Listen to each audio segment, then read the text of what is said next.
When you're dealing with a narcissist, you have zero clarity about who you are actually dealing with because there is no consistency to their personality. They're extremely unpredictable. They can become anyone if they have to get what they want. You never get to know who they are at their core, which is the biggest crazy making thing.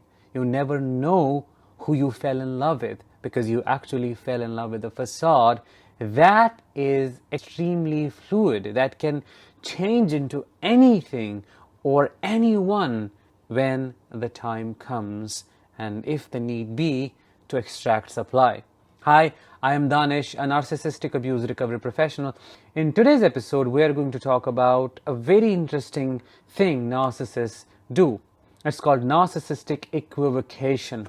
A narcissist is a living, breathing contradiction because there is no consistency to their personality. They do not have a particular set of values. They do not follow a certain moral code. You do not know who you're dealing with because they keep changing themselves. They keep shape-shifting all the time to become who they have to become to get what they want. They could believe in two contradictory things at a given time if a need arises and if they have to do so to please others or to get attention. This creates massive confusion in your head as a survivor, and you always remain in this fog because you do not know who you are in a relationship with. Who is this person?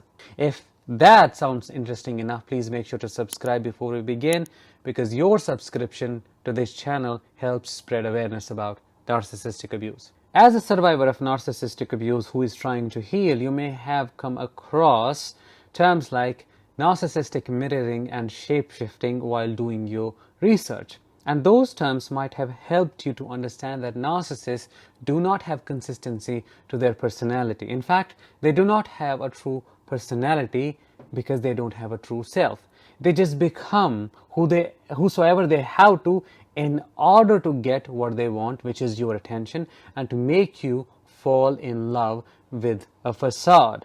They just copy others, they mimic others because they do not know who they are and what they want to become. They just only observe these things in other people and they pick and choose just to know, okay, this and that thing is what I can personally use to garner attention and get admiration from other people.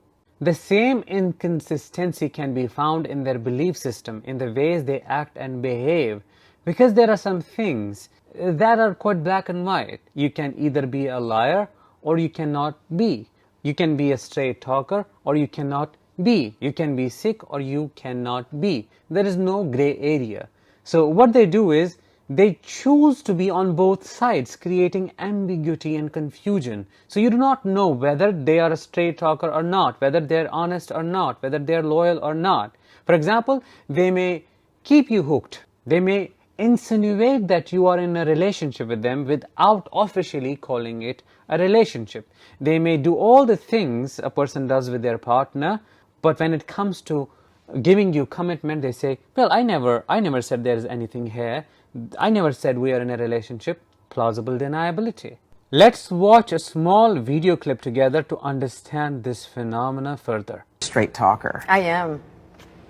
Except you're not sometimes. Yeah. Narcissists engage in a confusing form of self-expression called equivocation. Equivocation is using ambiguous language and positioning to conceal the truth. It's playing both sides of the fence. The most confusing thing about a narcissist is the fluidity of their personality, which simply means they become whatever they need to in order to get whatever they want to, essentially proving they are shape-shifters. Narcissistic equivocation is what this phenomenon is also called. They'll say they are not into a particular thing, but then at the same time, they will also say they are into it in a different way. They are married yet separated. They are with you, yet they have not given you any commitment. They are treating you like a partner, but say you are their friend only. And if you point out those behaviors, they'll say, well, you're making that up. You pushed me to do it. I never intended to, and so on.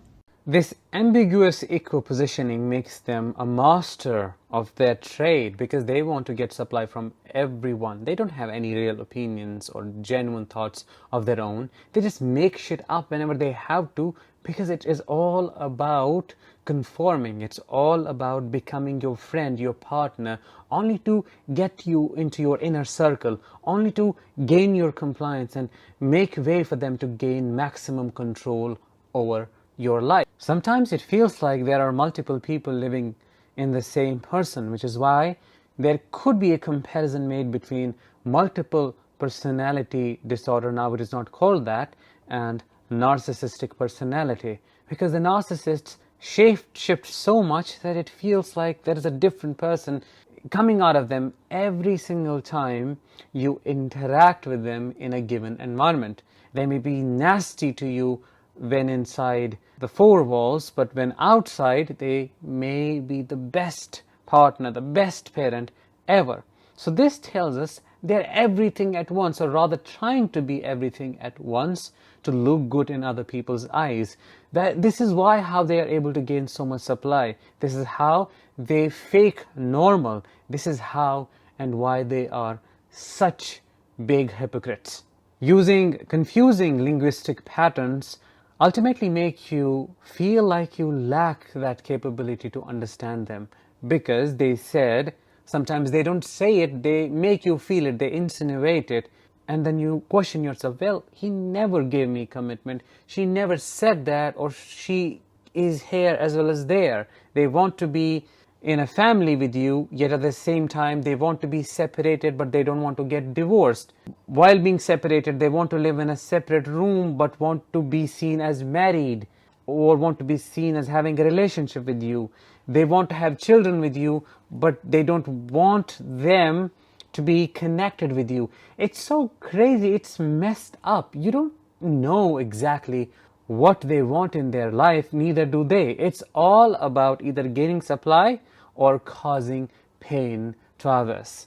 Narcissistic equivocation, or the ambiguity in their expression of who they are and what they believe in, should be seen as a confirmation of the fact that their false self is what drives their car. It's what drives their train. It's what drives their behavior, their thoughts and emotions. Well, emotions is what they are disconnected with. It's just the driver on the main seat, and this driver hasn't got a single direction to move in. It can go in any direction if that direction promises some kind of reward.